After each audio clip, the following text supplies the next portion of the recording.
Top 100 universities లో 100% scholarship తో admission పొందాలనుకుంటున్నారా? India's top competitive exams, IIT, NEET etcetera guidance కావాలన్నా, India and world top universities లో join అవ్వాలన్నా, స్టూడెంట్స్ అండ్ పేరెంట్స్ కి కెరీర్ కౌన్సిలింగ్ కావాలన్నా, మీ కెరీర్ డెసిషన్ డబుల్ చెక్ చేసుకోవాలనుకున్నా 25 years ఎక్స్పీరియన్స్ డాక్టర్ సతీష్ గారిని సంప్రదించండి. అసలు ఫెయిల్యూర్ అంటే ఏంటి? ఇది జనరల్గా దాన్ని డిఫైన్ చేయడానికి నేను జనరల్గా దాన్ని డిఫైన్ చేయడానికి ఎక్కువ ఇష్టపడను. చాలామంది కౌన్సిలింగ్ మా దగ్గరికి వచ్చినప్పుడు అడుగుతూ ఉంటారు, సార్ మా అబ్బాయి ఫెయిల్ అయ్యాడు, లేదా ఫెయిల్యూర్ అయ్యాడు, లేదా నేను ఫెయిల్యూర్ పర్సన్ అంటూ ఉంటారండి. ఫెయిల్యూర్ అంటే మీనింగ్ ఏంటంటేనండి, జనరల్గా మీకున్న ఎబిలిటీని, మీకున్న పొటెన్షియల్ని పూర్తిగా ఉపయోగించుకోకపోవడమే ఫెయిల్యూర్ అంతే.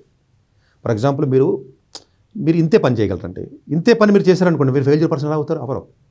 మీరు ఇంత డబ్బులు సంపాదించే కేపబిలిటీ ఉంది ఫర్ ఎగ్జాంపుల్, అంతే మీరు సంపాదించారు, మీరు ఎలా ఫెయిల్యూర్ అవుతారు? అవరు.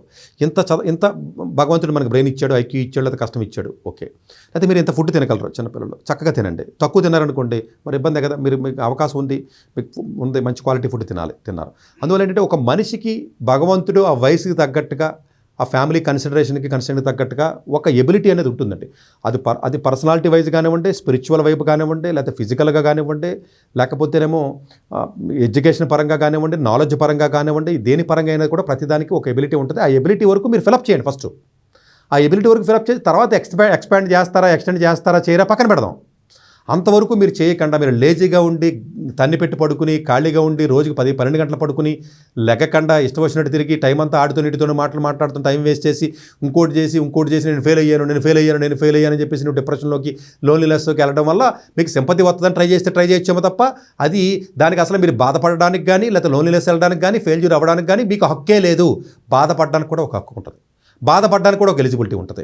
ఆ ఎలిజిబిలిటీని ముందు మీరు సంపాదించాలి. ఆ ఎలిజిబిలిటీని ముందు మీరు సంపాదించాలంటే మీరు ఫుల్ ప్లెడ్జ్డ్గా వర్క్ చేసిన తర్వాత మీ ఎబిలిటీ తగ్గట్టుగా అప్పటికి కూడా మీకు ఫెయిల్ అయితే అప్పుడు కొంచెం ఆలోచించండి, బాధపడండి. అంతేగాని అసలు మీరు ఫుల్ ఎఫర్ట్ పెట్టకుండా, ఫుల్ ఎక్స్టెండ్ చేయకుండా, ఫుల్గా ట్రై చేయకుండా మీ ఎబిలిటీ తగ్గట్టుగా మీరు నేను ఫెయిల్ అయిపోయాను అని చెప్పేసి అనుకుంటే ఫెయిల్యూర్ డెఫినేషన్ అంటే ఏముంటుందంటే the person who uses the complete ability in all the aspects. That's enough. So దానికి ఫెయిల్యూర్కి డిఫైన్ చేయడానికి ట్రై చేయకూడదు. ఫెయిల్ అవ్వడం వేరు, ఫెయిల్యూర్ వేరు. ఫెయిల్యూర్ అనేదానికి ఉండదు. ఎవడో ఫెయిల్యూర్ పర్సన్ కాదు భూమి మీద, ఎవడో కాదు అసలు భూమి మీద ఫెయిల్యూర్ పర్సన్. మేబీ ఫెయిల్ అవ్వచ్చు, ఒకసారి అవ్వచ్చు, 2 సార్లు అవ్వచ్చు, 3 సార్లు అవ్వచ్చు. ఫెయిల్యూర్ పర్సన్ ఎవడంటే కంటిన్యూస్గా ఫెయిల్ అవుతూనే ఉన్నాడు అనుకోండి, అది వాడి చేతులారా వాడు చేసుకుని, వాడికి అవకాశం ఉన్నా చేయకుండా కంటిన్యూస్గా ఎవరికైతే ఆడైతే ఎన్నోసార్లు 20 సార్లు 30 సార్లు 40 సార్లు ఎవడైతే వాడి మీద వీడి మీద గంటి తప్పుని ఎవడైతే ఫెయిల్ అవుతూ ఉంటాడో వాడిని ఫెయిల్యూర్ పర్సన్ అంటామో. అది వాడి చేతులారా వాడు చేసుకున్నాడు కాబట్టి మేబీ దానికి అంత ఇంపార్టెన్స్ ఇవ్వక్కర్లేదు. అసలు ఫెయిల్యూర్ అనే పదమే సొసైటీలో లేదు, అది మనం క్రియేట్ చేసుకున్న పదం. డాక్టర్ ఎస్ సతీష్ గారు ఏపీ తెలంగాణ విద్యార్థులకు సుపరిచితమైన పేరు. సతీష్ గారు 2001 యూపీఎస్సీ పరీక్షలో ఇండియన్ రైల్వే విభాగంలో ఉద్యోగం సాధించారు. సతీష్ గారు చదివిన చదువులు engineering, MTech, MBA, executive MBA, MSc, MBA HR, MS psychology లాంటి పోస్ట్ గ్రాడ్యుయేషన్ డిగ్రీతో పాటు డాక్టరేట్ కూడా చదవటం జరిగింది. సతీష్ గారు నిరంతర విద్యార్థి. అలాగే సతీష్ గారు పలు ప్రతిష్టాత్మక కాంపిటేటివ్ పరీక్షలో, యూపీఎస్సీ నిర్వహించే సివిల్ సర్వీస్ పరీక్షలో 179వ ర్యాంక్, అలాగే ఇంజనీరింగ్ సర్వీస్ లో 24వ ర్యాంక్, గేట్ ఎగ్జామ్ లో 4వ ర్యాంక్, క్యాట్ ఎగ్జామ్ లో 99.8%, జిమాట్ 76 స్కోర్, ఇలా పలు కాంపిటేటివ్ ఎగ్జామ్స్ లో మొదటి ప్రయత్నంలోనే ఎన్నో ర్యాంకులు సాధించారు. ఎన్ని క్వాలిఫికేషన్ డిఫరెంట్ పరీక్షలు ర్యాంకులు సాధించిన వ్యక్తులు మన ఇండియాలో చాలా అరుదనే చెప్పాలి. ఇలాంటి అకాడమిక్ లో పరంగా, కాంపిటేటివ్ పరంగా ఎన్ని ర్యాంకులు సాధించడంతో పాటుగా గవర్నమెంట్ ఉద్యోగం చేస్తూ పలు అవార్డులు తీసుకున్నారు. సతీష్ గారికి జోనల్ లెవెల్లో general manager award, all India లెవెల్లో నేషనల్ లైఫ్ టైమ్ అచీవ్మెంట్ గుర్తింపు దక్కాయి. Appreciation of president lifetime Sevashri award Andhra Pradesh మంత్రి నుంచి అందుకున్నారు. వీటితో పాటు పలు రకాల అవార్డులను అందుకున్నారు.